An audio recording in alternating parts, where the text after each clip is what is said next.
Alright, what's going on, dudes, and welcome back to Minecraft. About a year ago, so for those of you who've stuck around for a while, you may recall me taking a look at a mod called PokėMobs. Super cool. Added Pokemon into your Minecraft game, and lots of people seem to like it, considering it is the most viewed thing on my channel that's not a music video. But at the time, the functionality of it was pretty limited. It allowed you to capture the Pokemon, level them up with rare candies, and evolve them, but that was pretty much it at the time. So today we'll be taking a look at a mod called Pixelmon. I think it's by different creators, however, it totally expands upon what you were able to do with the PokėMobs mod. So why don't we jump in? I'm going to be playing on a Hoenn recreation from the Ruby, Sapphire, Emerald generation of Pokemon, just to sort of get in the mood here. So why don't we start off? So as we join into the world, we'll be greeted by a screen that asks us what we want to choose as a starter Pokemon. So already more true to the actual game. So we can choose Bulbasaur, Squirtle, Charmander, or Eevee. So that's a new addition, but because I always played with Charmander in the first generation, I'm going to choose him because he is lovely. So anyway, we can ignore this. It's sort of a Pokemon adventure map, but we'll just be using it for the scenery. And so let's head up in here. I think our mom is sort of waiting for us here. Be careful on your journey, son. Take the super cookie. Okay. Well, anyway, as you can see, Pokemon theme inspired. And but as far as the mod goes, over in the right-hand corner, we've got a little bracket that at the moment shows our Charmander sprite avatar, whatever you want to call that little image. If we hit the P key, we can throw out our Charmander. Well, not actually toss him into the trash, but we can toss him out, and he'll actually follow us around by default. Once we get far enough away from him, he'll go ahead and catch up to us, and pretty cute, boxy Charmander. We can recall him by pressing P again, and we can also expand that little inventory screen by hitting the O key, and then we get some stats about the Charmander. He's level 5, he has 19 out of 19 HP, so on and so forth.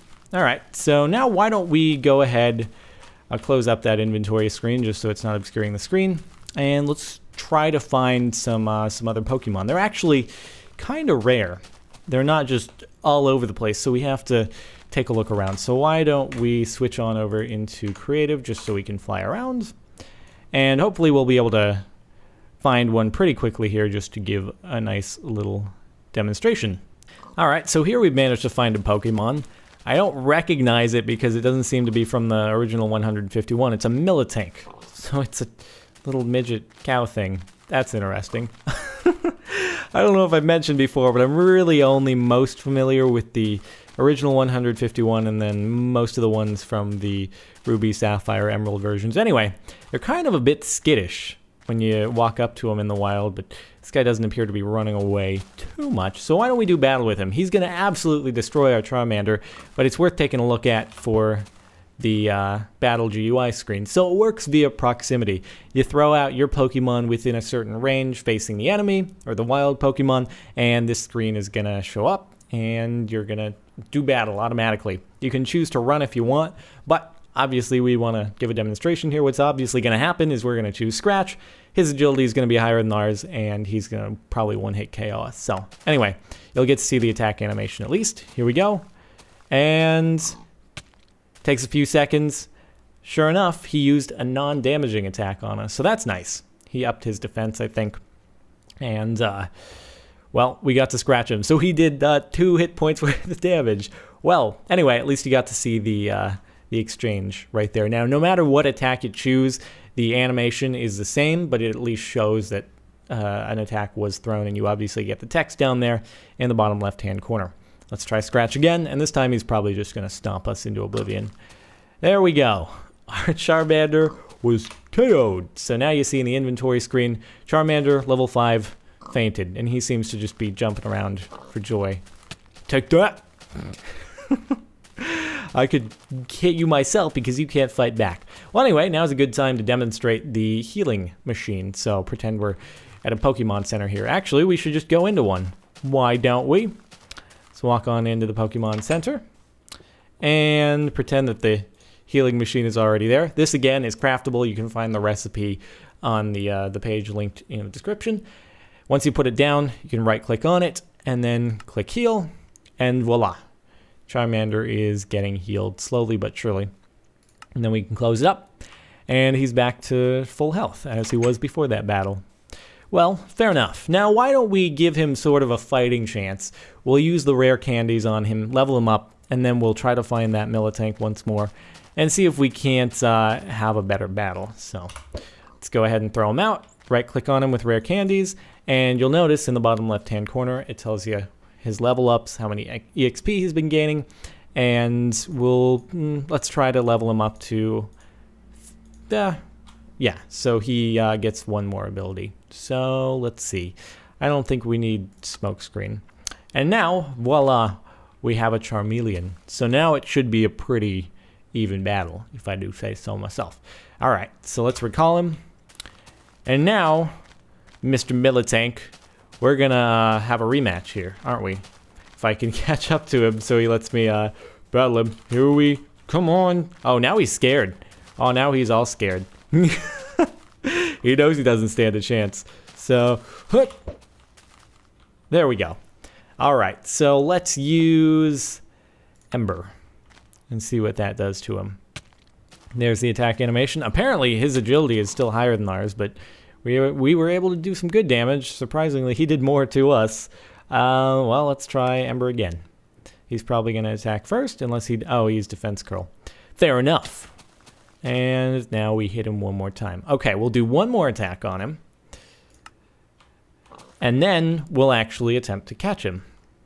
So I'm not entirely sure if it works identically to Pokemon in that the more you weaken the wild Pokemon, the higher probability you have of catching it, but it would make sense. So let's go ahead and we'll actually run, but even if we run, the health is still going to stay as it was on the wild Militank. So as you'll notice, his health is still, oh, I can't escape.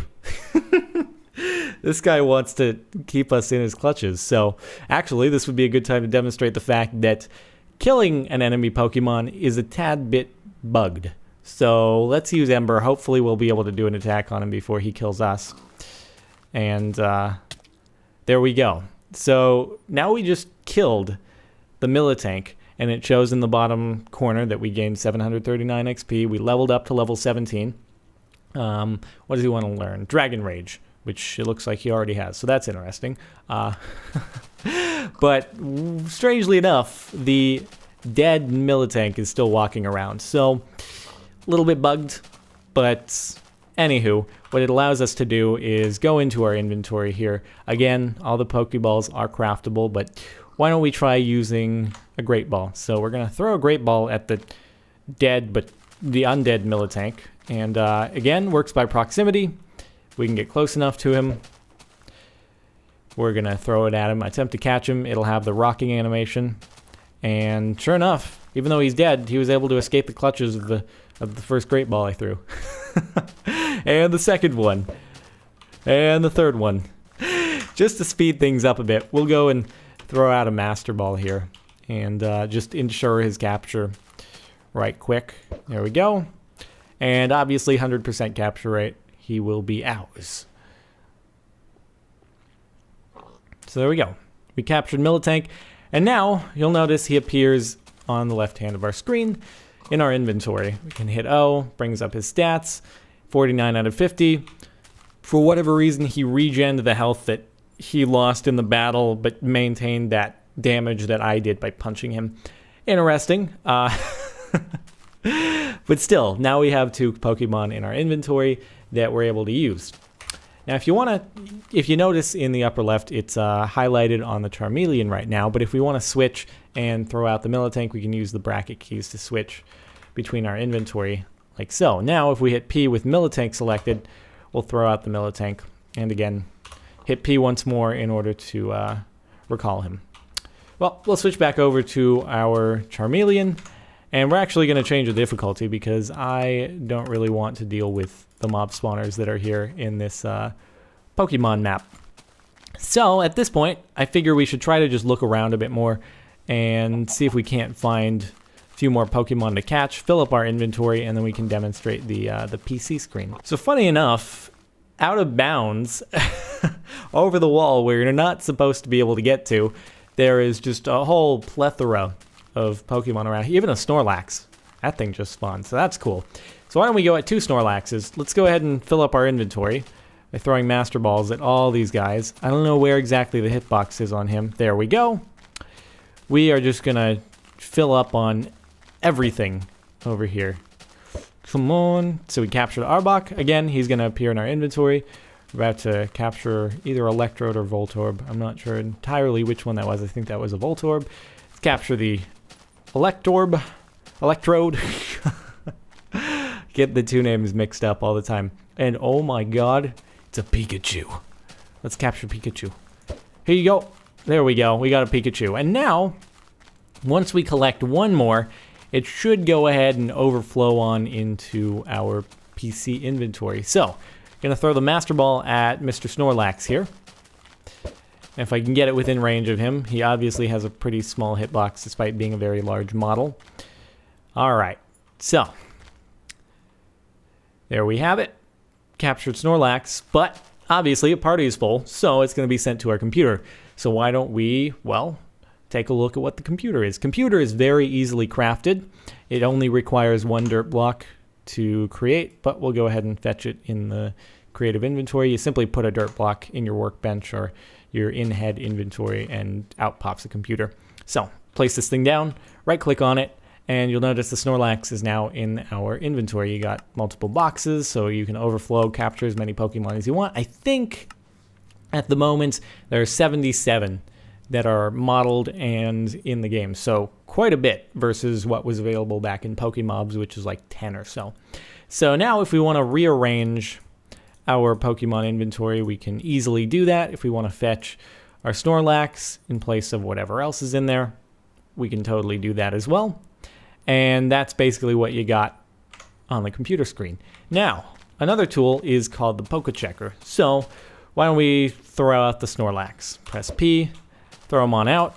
And again, I didn't mention before, but you notice in parentheses there's wild and parentheses Captain Sparkles, meaning Pokemon belongs to me, or it's tamed to me. So now if we choose the item that's first in our inventory that looks like a bag of candy of sorts and right click our Snorlax, it shows us all his stats, it shows us the moves he has, and we can change his nickname as well if we want. Big Buddha, because he kind of reminds me of Buddha, and I think I totally spelled that wrong. There we go. So now back in the game, and instead of being called Snorlax, he's called Big Buddha. Doesn't he totally look like a Buddha?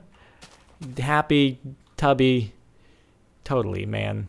All right, well, now we can recall him. So I figure before we head out, we can do one last battle of a level 50 Snorlax versus a Drowsy. That's a fantastic model, I might add, by the way. So let's throw him out. And Big Buddha. Apparently that was not within the correct proximity, or maybe Drowsy was simply looking away.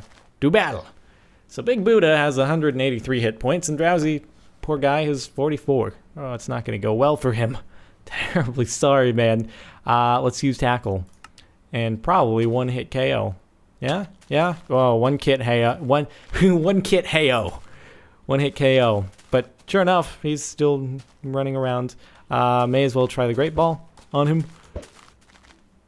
Just for kicks, we can recall our Snorlax. And still didn't catch him.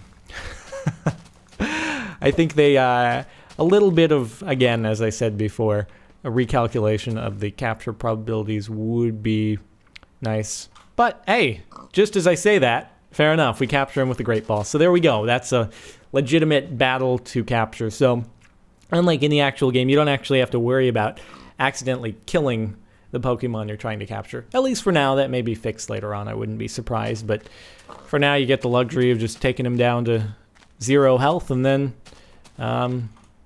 capturing him. So anyway, that's about it for this mod for now. Hope you've enjoyed watching, and I I guess I'll look forward to the future updates. Again, if you want to see more about the mod, you can follow the link in the description to the mod page. Other than that, if you've enjoyed, ratings would be much appreciated, and I'll see you next time.